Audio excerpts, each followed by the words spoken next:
everyone. In today's video, I'm going to do a deep dive on how to apply really, really long nail forms. I'm going to be using the help of my little practice finger, but you can do this with your finger, a client's finger, or whoever you want. But this is just really the concept of layering nail forms and getting a sculpt that is extra, extra long. Something that you would do for art projects or for a competition or some kind of really just extra nail art. I hope that this helps you. If you have any questions, don't hesitate to reach out. In a few days, I will show you the nail that I will be sculpting on top of this, which is super duper fun, so definitely come back for that, and I'll see you all next time. Bye! So here's the nail form that I'm going to be using.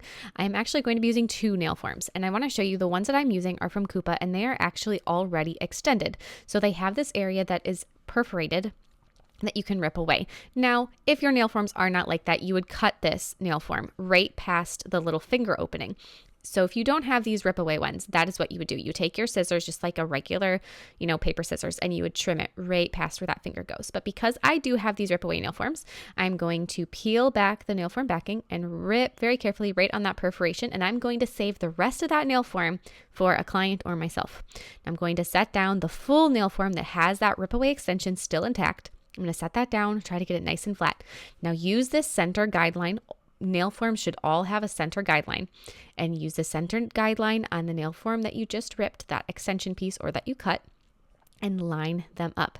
Those extra guidelines on the side flare out, so do not line those up because they aren't going to be the same width. Really focus on that center guideline. Get it nice and straight. If it's not straight at first, it's going to mess up the whole entire nail and it's all going to be a disaster. Not to be dramatic or anything. So just get that really super straight as best as you can. Now, after you have that really super straight, you're going to notice that there is a little bit of a bump from where the two nail forms are layered on top of each other. Whether you cut it or you have the perforated ones as I do, you're still going to have a little bump there.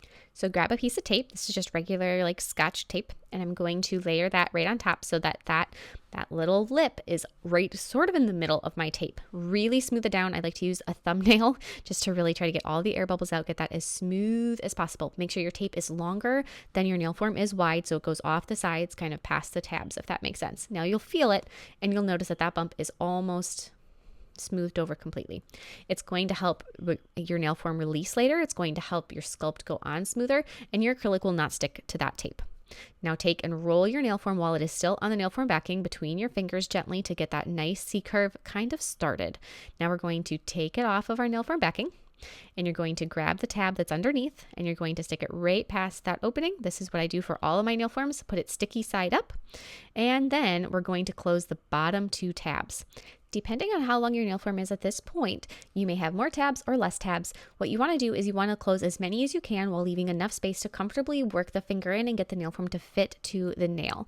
So if that means just closing the very last tab, then that's all you should do. But it's easier to get them super, super straight if you do it off of the finger. And so I think it is helpful to do it this way. Now, as you see, I have that tape. I didn't actually close my tabs on that one I just did. So the second one in, I just closed my tape. That's going to give me more working space. So that is super helpful. I'm even going to take and just pinch the very end. I know this is going to be a very nice, long, very tapered nail. So we are going to need to have that closed anyway. I might as well do it now. It gives a nice little grip on the end of the nail form if it is closed all the way like that. I'm going to open up the back of my form, which I haven't done yet. Not opening it until right before you put it on the nail is a great way to keep that nail form super straight and give it some more stability while you're closing those end tabs. Now fit it onto your nail, your practice nail, whatever it is that you're doing. But before you do, hold it up to the nail, keep track of where the side walls of the nail hit on the nail form, and then cut two 45-degree angle slits on that spot on each side of your nail form. After you cut those two slits, my manicure scissors needs to be sharpened apparently. After you cut those two little slits, you're going to have a bit more working space and it is going to fit so much better. Now, this is an extra step that you don't need to do if you don't want to, but I think it helps. Draw a line down your nail. Now, if you're doing this on a nail that is going to actually be worn, you might want to do it with, say, a strip of gel paint or something, maybe not the graphite that I'm using that's in my mechanical pencil, but for education purposes, here we go. We got a line down the center of our nail. That line you want to have straight with the straight line down the center of your nail form, to the point where you should be really looking at this, because if this is crooked, it is going to be noticeable. It's not when the nail is sculpted short, where if the nail form's a little bit crooked, nobody's ever going to be able to tell. This, you will be able to tell. So keep really good, keep looking at it, make sure it looks super straight. Remember, angle makes a difference, so look straight down from the top all the way down to make sure if it's straight. Grab a straight edge nail file and hold it up against your line against the nail form to make sure it looks straight. Look at it from the sides, from the top. Do not close this nail form until you are incredibly confident it is on there straight. Both straight as far as down that center line and the angle that it is from the finger. So look at it all directions, and then once you're like, yep, this looks pretty good, go ahead and close the rest of the tabs, doing so carefully so that they are also on there nice and straight. The longer the nail, the more critical it is to have your nail form on correctly.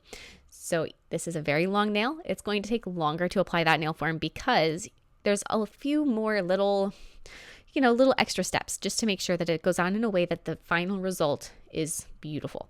So after you have your nail form on, then you can go ahead and you can do the rest of your sculpting. I'm going to buff off or wipe off that little graphite line. It comes off really easy, so it's not a huge deal to have that on there. Doesn't hurt anything, but there's the nail form.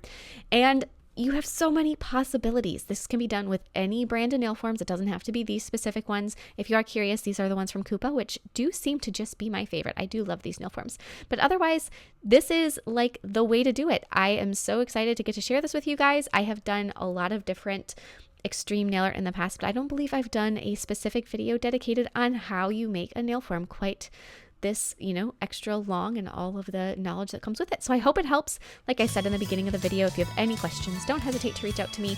I will happily answer them for you, and I will see you all next time. Bye.